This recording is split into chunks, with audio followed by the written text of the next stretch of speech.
going on, people? Rasati out here in Singapore, and as always, thank you so much for joining me on the Night Owl podcast. Uh, it's been a restful day. I got a lot of sleep finally. I feel like I stay up all night sometimes, and then kind of, close one eye, open the other, and then start all over again. Sometimes it's like I never sleep. I never did really rest at all, but I keep on going because I mean, who's going to do this for me, right? I'm going to build this empire. I got to cook for the house. I got to clean. I got to do laundry. Gosh, laundry.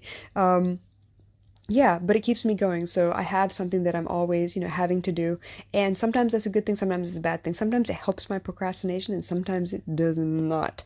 And I know very well that it's up to me. It's adulting 101 and I got to figure out how to manage my time and manage my work. But sometimes I fail still, so I'm trying. I'm still working on that. So as much as I'd like to say I'm an adult, I don't think I am. I think I'm a big ass kid, and yeah, of course, I have my own kid on top of that, and that's probably not the best thing for her, but I'm trying to do the best that I can.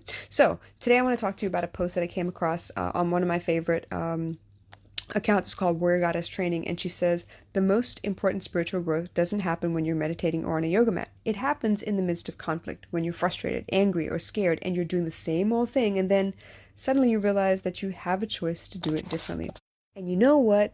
I hadn't actually thought about it that way before. I realize now that that's actually what happened in my life, but I didn't think about it like, oh, this is when I realized, this is when I decided or discovered that, okay, I could make a different choice. I could be a little bit more spiritual in this regard. I could trust my gut a little bit better.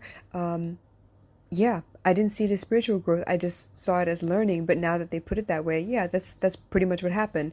When I meditate, when I'm on a yoga mat, I'm not thinking about my life decisions. I'm thinking about my body. I'm thinking about my breathing. I'm thinking about trying to calm my mind so I only focus on one thing instead of everything at the same time. All the lists, all the things I haven't done yet, right? So yoga for me is a little bit more physical. I really do pay attention to my body and my breathing, how long I can hold the pose, is it comfortable, is it not comfortable? That's all yoga is to me, right?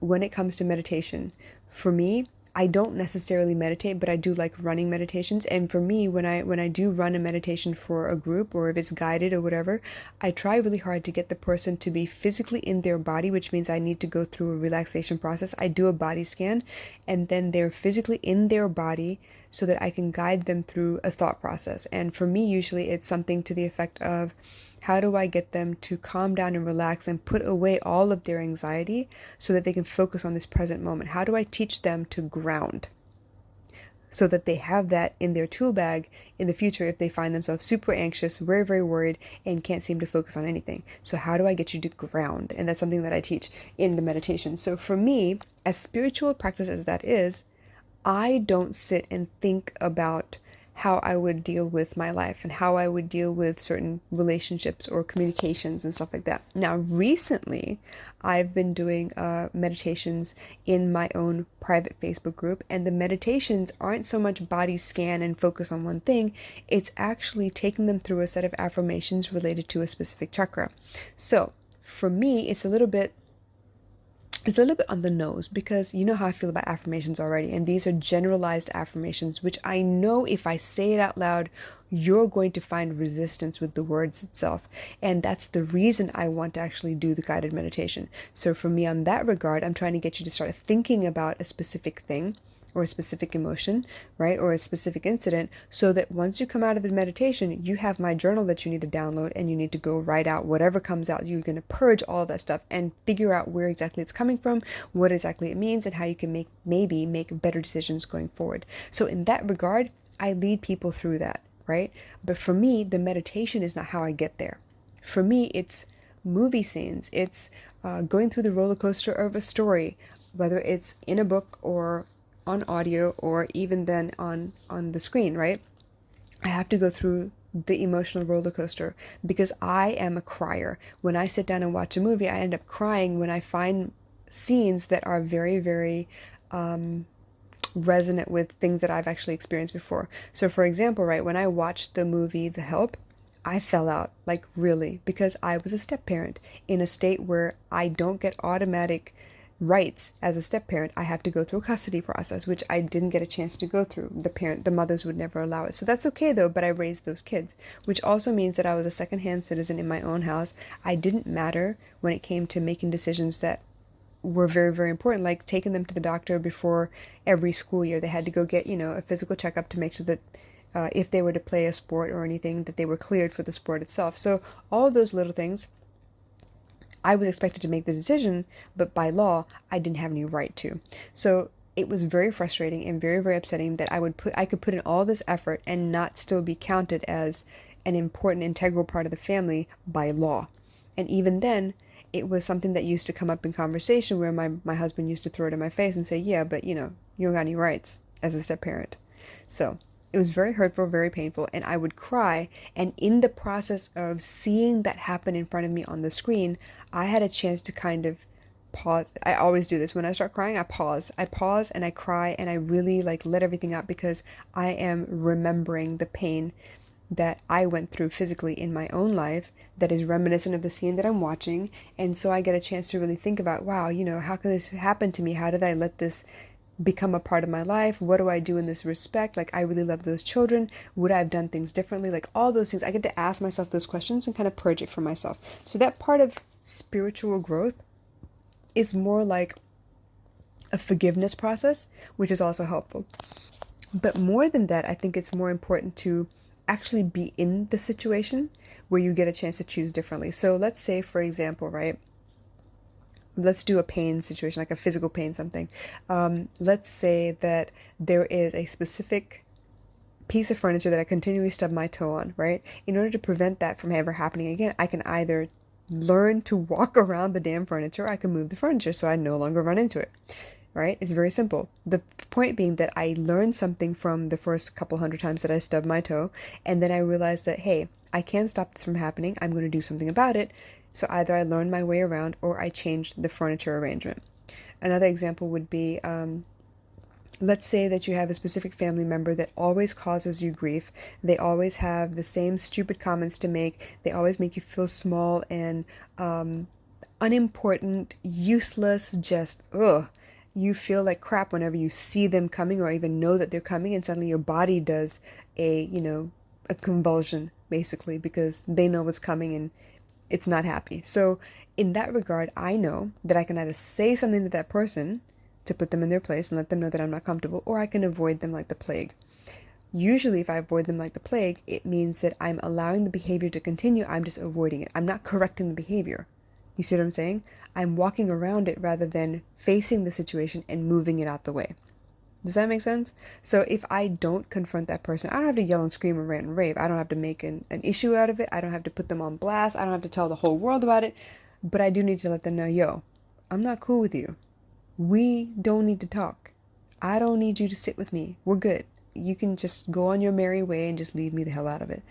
If I don't say something, the behavior will continue because they will assume that nothing's wrong with it. You ain't saying nothing. You let it be.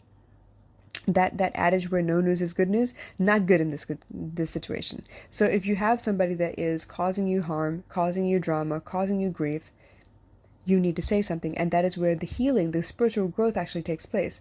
Whereas once upon a time, because of your fear, because you didn't want to cause any trouble, you don't like confrontations, you're afraid of the backlash, you're afraid of what other people might say. Maybe this is an elder person in your family where they're expecting or demanding respect, and so if word got around that you said something to this person, you may be pegged as the black sheep or the troublemaker or whatever the case may be.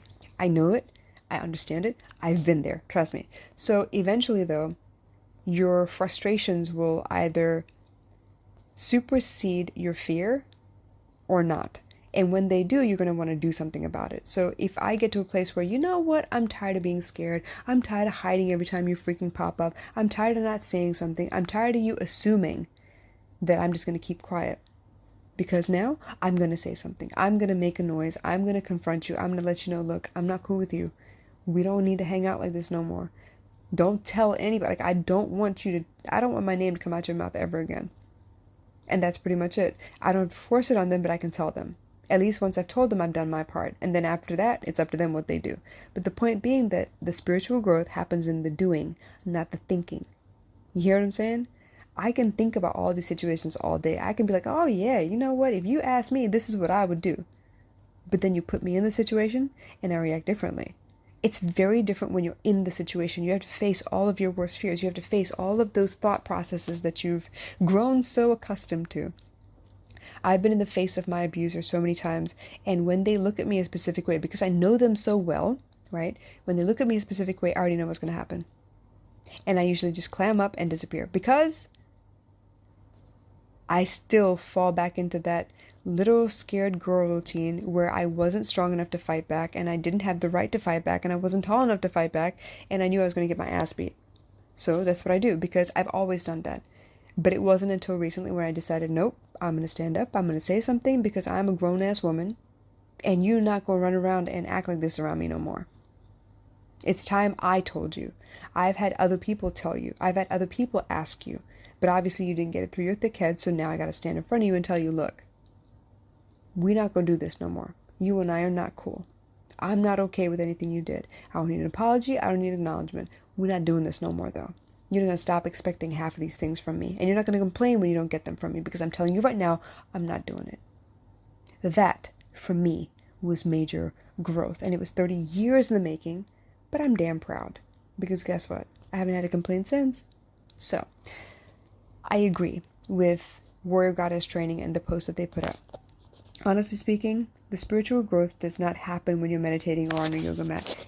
Honestly speaking, it happens in the doing. When you get back out there and are doing life in the presence of other human beings, right?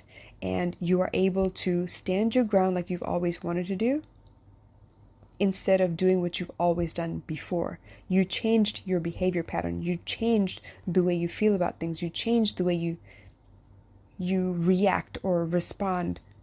And that, my dear, is spiritual growth. So if you have any other questions, please drop me a comment in the box below and I will get to you as soon as I can. But in the meantime, yeah, consider this. Thinking about it is great, but you never know what you're going to do until you're in the situation itself. And that, then, when you choose differently, then that is growth. All right? I hope you guys enjoyed it. I'll catch you again soon. Bye.